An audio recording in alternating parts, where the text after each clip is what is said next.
there. So today we will be reviewing my personal 2013 Nissan 370z with the Sport Package. This car comes equipped with a 332 horsepower V6 engine with a 6-speed manual transmission. You know, it's got everything you want. It's got your holy trinity of driving, of what makes a driver's car, which is just simply engine in the front, manual gearbox in the middle, rear wheel drive in the rear.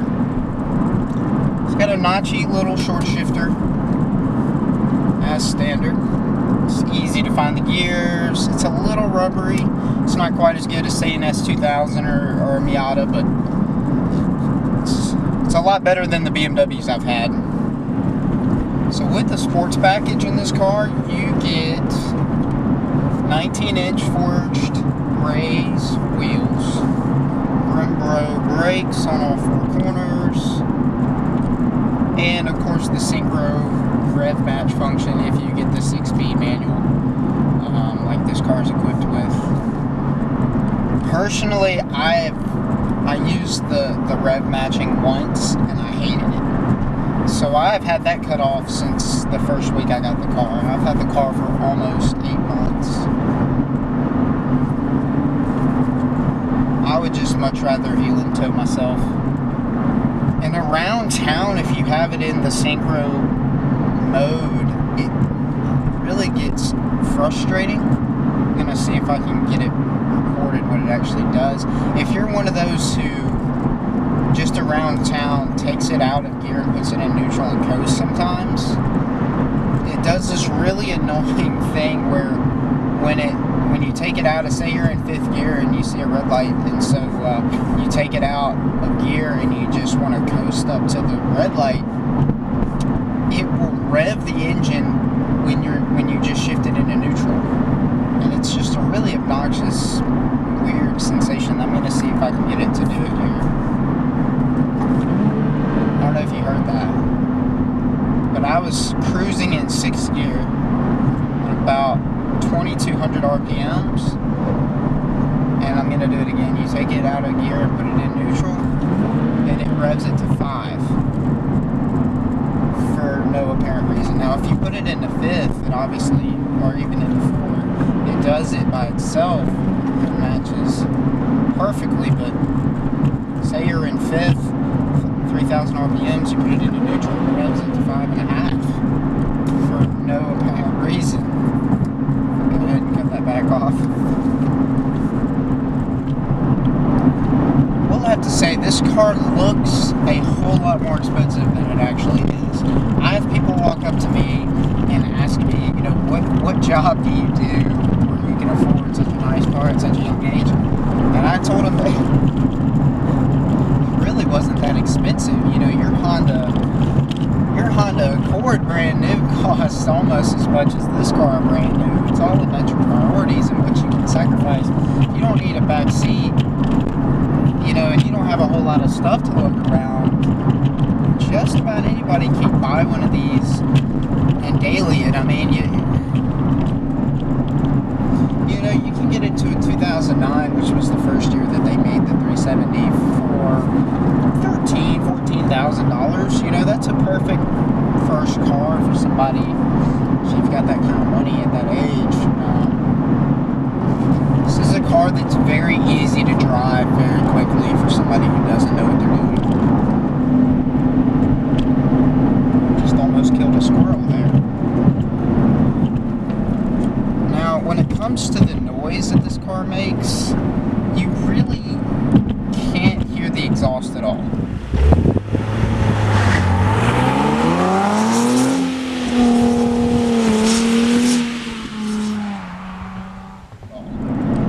Any noise that you hear is going to be road noise from the tires or a little bit of induction noise, but really don't hear anything from the rear. That's a little disappointing. I mean, at the end of the day, this is a sports car. It's supposed to sound and look the part. This car just kind of looks the part. And the styling is obviously arguable. Different people are going to have different opinions of it. I personally like the styling. I previously had a 350Z that was the same color gray, and actually kind of like the 350s look better. So under hard acceleration, the power is linear. I mean, it's a naturally aspirated engine, so of course it's going to be. But it's fast enough. It's just when you start to drive even faster cars and you go back to one of these, you're just a little underwhelmed. When you really turn in and lay on it, it's really a rewarding car. One thing this car does do very well is carry speed. If you are going about 80 in 6th gear and you put it into neutral, you can coast for quite a distance, holding speed very well. So that kind of perpetuates the whole slow car fast situation when you're going through corners. If you're not necessarily that advanced of a driver, and you kind of have to let the momentum of the car do the work through the corners, and you're not so much modulating the brake and the gas and heel toe. This car is a lot more predictable than most rear-wheel drive cars with 300 plus horse. If you don't necessarily know what you're doing in the corners.